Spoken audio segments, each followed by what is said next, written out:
আমি তো আসিফ নজরুলের মতো নিম্নমানের লোকের দ্বারা এগুলো আশা করি না। যে মানুষটা নিজের প্যান্ট বদলাতে পারেনি 15 বছরে, সে দেশ পরিবর্তন করবে, এটা তো আশা করা উচিত না।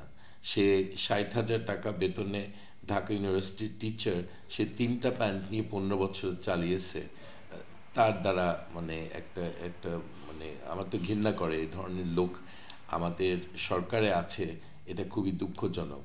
কিছু ছাত্রদেরকে তোষামোদী করে আহ, কিছু পদ পদবি পেয়েছে, কিন্তু জনগণের কাছে এই ধরনের লোক কোনোদিন গ্রহণযোগ্য হবে না, এবং তাদের কোনো সংস্কারের কোনো দাম নেই। আসিফ নজরুল বলেছে যে সিন্ডিকেটগুলি বেশি শক্তিশালী, তারা কিছু করতে পারে না। আরে সরকারের চেয়ে তো শক্তিশালী না সিন্ডিকেটগুলি। সিন্ডিকেট ভাঙার অনেক উপায় আছে।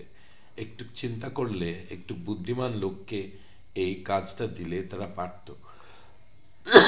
জনগণ এই জিনিসটা সরকার থেকে এই ধরনের কথা তারা আশা করে না, যে সিন্ডিকেটরা বেশি শক্তিশালী, আমরা কিছু করতে পারছি না।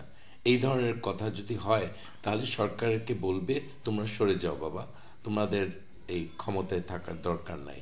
তোমরা জনগণের এই কাজটা না করতে পারলে তোমাদের ক্ষমতায় থাকার কোনো অধিকার নেই।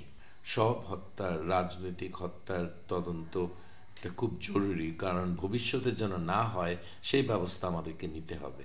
আমার বাবার হত্যাতে এখনো সুষ্ঠু তদন্ত হয়নি, এবং এই সরকারও কিছু করছে না এ ব্যাপারে। আমাকে অপেক্ষা করতে হবে একটা আম, মানে ভালো মানের একজন আইনমন্ত্রী, স্বরাষ্ট্রমন্ত্রী আসলে তখন আমরা এটা আশা করতে পারি আমরা বিচার পাবো।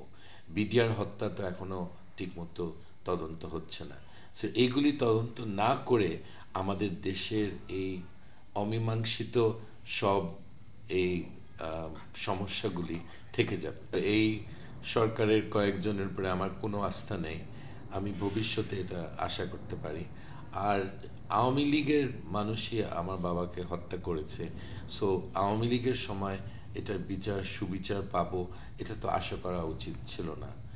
বেশিরভাগ লোকই যারা জড়িত ছিল তারা আওয়ামী লীগের ছিল। একজন বিএনপির লোক ছিল, জি কে ঘোষ বলে। তাছাড়া সবই আওয়ামী লীগের। এমপি জহির, তারপরে ওখানকার মজিদ খান, এরা সব জড়িত ছিল।